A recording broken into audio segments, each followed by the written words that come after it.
কথা বলছে তো সবাই বললে কি করে হবে? একজন তো কথা বলছে, দাঁড়াও না,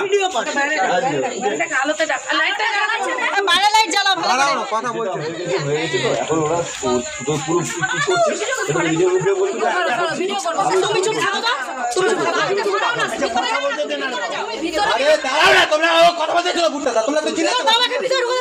ভালো কাজ করতে নাকি বহুত বড়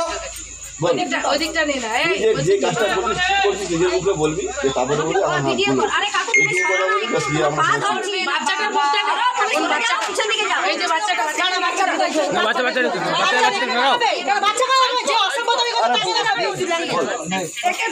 কি বললো ভুট্টা দা, ওটা তুমি এখন করো। হ্যালো বলো।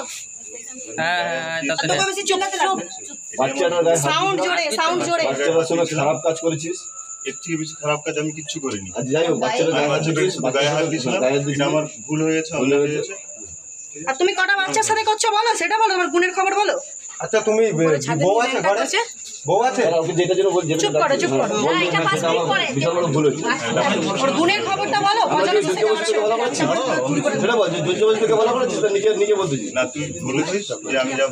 না তুমি বলেছিস না, তুমি স্বইচ্ছায় করেছিস না, তুমি নিজে। আমি স্বইচ্ছায় একটা মেয়ের গায়ে নোংরামিটা করেছি ইচ্ছা করে, এটা বলবি। 10 বছর বাচ্চা একটা মেয়ে আমার কাছে আসছিল, আমি তাকে জোর জবরদস্তি করতে আসছিল। আরে যা খুশি তা বললে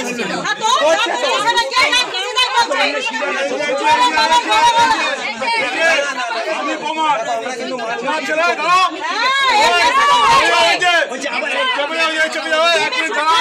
আমি বলছি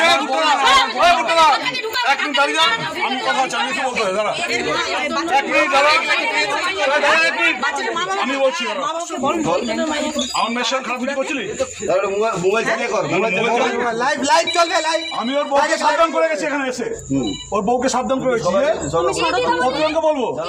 আমার বউ এখানে, আমার মেয়ে পড়তে আসতো, ঠিক আছে, আমার মেয়েকে টার্গেট নিয়েছিল, আমার বউ এসে সেই সময় বাঁচিয়ে নিচ্ছে আমার বাচ্চাকে। সেই পরে আমি এখানে পড়ানো বন্ধ করেছি, আমার ছোট মেয়েকে পড়তে আসতে পারবো। তখন বললে না, তখন সাবধান করেছিলাম ওকে, দাঁড়িয়ে যাও, তোমার বউকে সাবধান করে গেছে এখানে, তোমার ছেলের বউকে জিজ্ঞাসা করেছিলাম। তোকে আমি কি বলছি মাধুরী, যে তোর বরকে বল পড়ানো বন্ধ করতে, তোর বর একটা রাবণ, ও একটা রাবণ, বলছিলাম তো পড়াশোনার ব্যবসা বলছিলাম তো। তখন তুই কি বলছিলি? না আমি এইটা পড়াচ্ছি আর করবো না, এই না সেটা। আমি কিন্তু অনেকবার সাবধান করছি, ও আমার বন্ধু বলে অনেকবার আমি ওকে বুঝিয়েছি। এইখান থেকে প্রদীপের বাড়িতে পড়তে পারতাম, সেখানে যেত, এত নোংরা ছেলে। ওকে আমি পড়ানো বন্ধ করতে বলছিলাম। প্রচুর বাচ্চার সাথে করছে, পড়তে আসে সব ও তো সারা জীবন ধরে এরকম করে। আমি মারিনি, বুঝে গেছি। এসে বললাম তো ওকে এই পাড়ার থেকে উঠে যাওয়া উচিত, পাড়ার থেকে উঠে যাওয়া উচিত। বাচ্চারা বড় হবে না কোনোদিনও, যে করছে সে খালি তাকেই দেখানো হবে। কেন ওর বউ জানে না? ওর বউ জানে না?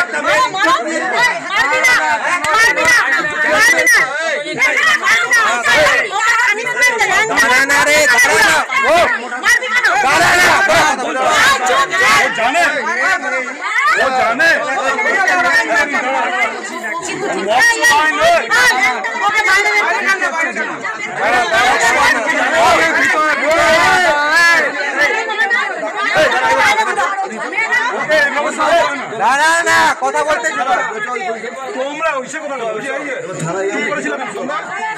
মনসা পুজোর আগে তো হয়েছে, এতদিন চুপ করেছিল কেন?